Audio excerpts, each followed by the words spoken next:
everybody, welcome back to my Project 13. Hope you're having a good afternoon. Thanks for coming on by, chilling out with me for a few moments.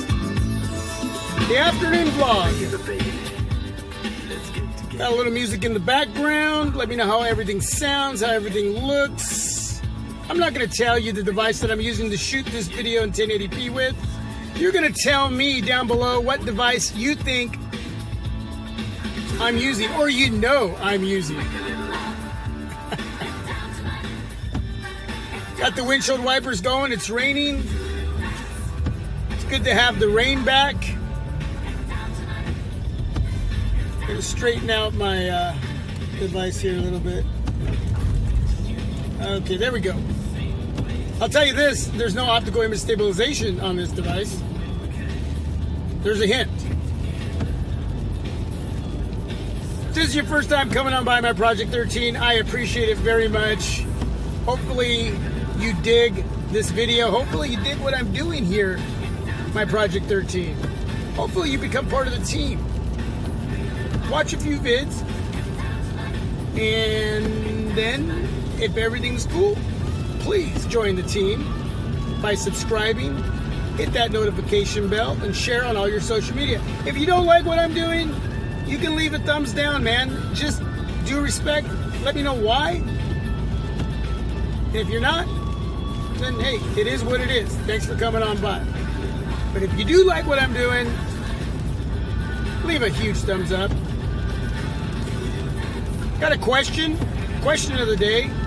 When it comes to those big YouTubers on the large stage, yesterday was quite the entertaining afternoon for me and my family, and then I'll get to that question. This will lead into the question.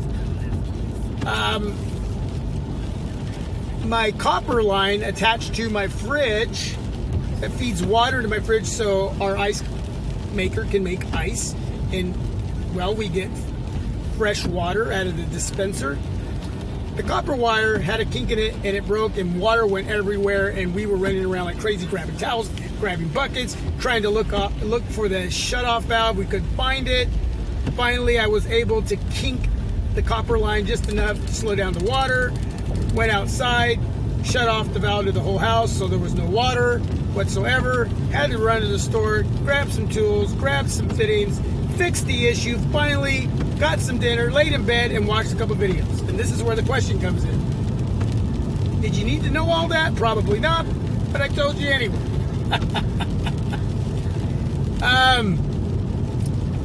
One of the videos was MKBHD's review on the Pocophone F1. A smartphone right now that the world is raving about. For over $300, under 400 smacks, depending if you get the Kevlar Pocophone F1. That's going to cost you a little more. I don't know the exact price on that. But depending on where you're buying the Pocophone F1, it's going to be between 300 and 400 smacks. Okay? Global device. Make sure you do your homework on that device to make sure you're going to get connectivity where you live. GSM carrier, okay? Because it is GSM, it's not CDMA. Anyway, MKBHD in his style gives his review on this device that he's been using as his daily driver. And at the end of it all, he tells you where Xiaomi, who actually has their name on the back of that device, it's really, really small, and it says Pocophone F1 right above that. It's Pocophone is owned by Xiaomi.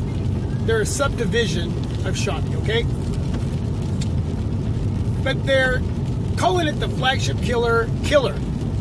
That's what OnePlus used to be. And they still are to a point.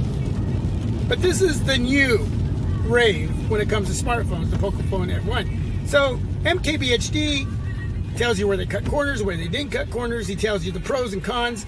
And basically at the end of it all, he's digging this device. He's saying, wow, he would carry this device and use it as his daily driver. Not just because he was using it to review it and give us all his take on it, but he said he would actually use that. Now, he's on that large YouTube platform, that stage. Whether it's him, Jared Bush, Vaughn Bagnell, Jonathan Morrison, and others. There's many more. Jay Will. Then you have YouTube reviewers like myself. I'm on that small stage. I still consider myself a beginner. Do you count on YouTubers that are on that large platform?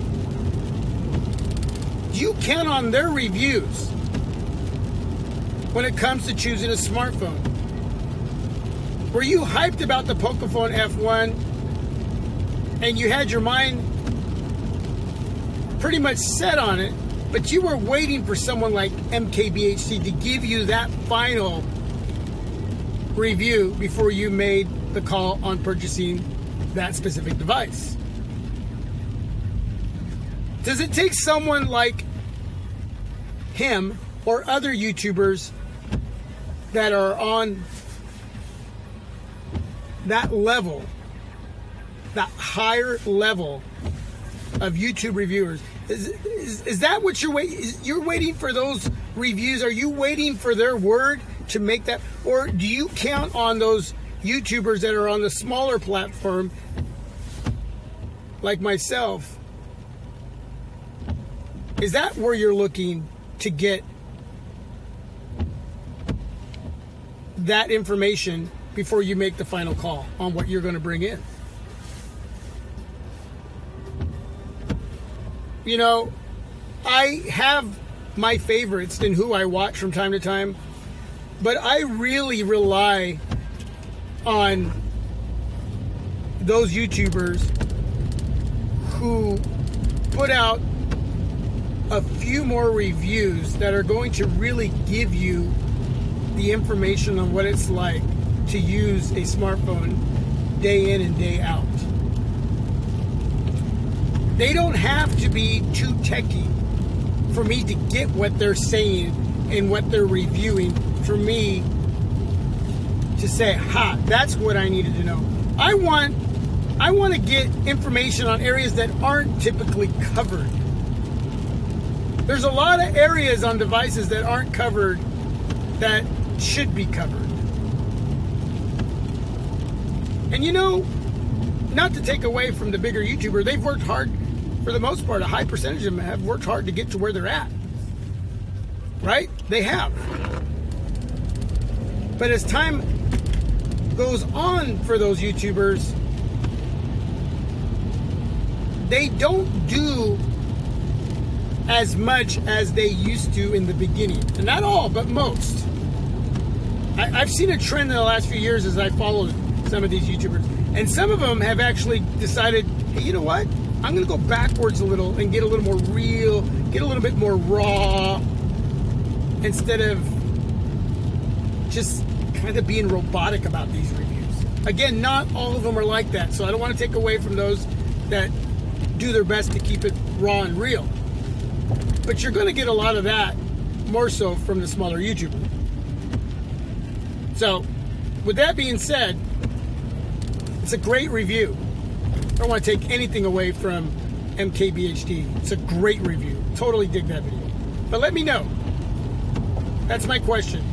Do you count on those reviews from the larger YouTubers? Or do you want to hear it from a smaller YouTuber who's not going to be too technical, may not get it perfectly right in their review, but you understand where they're coming from and you understand what they're trying to give you, and that's the information that you want. It's a little more raw, or a lot more raw. Thanks for watching, everybody. I'm out. God bless. I'm out.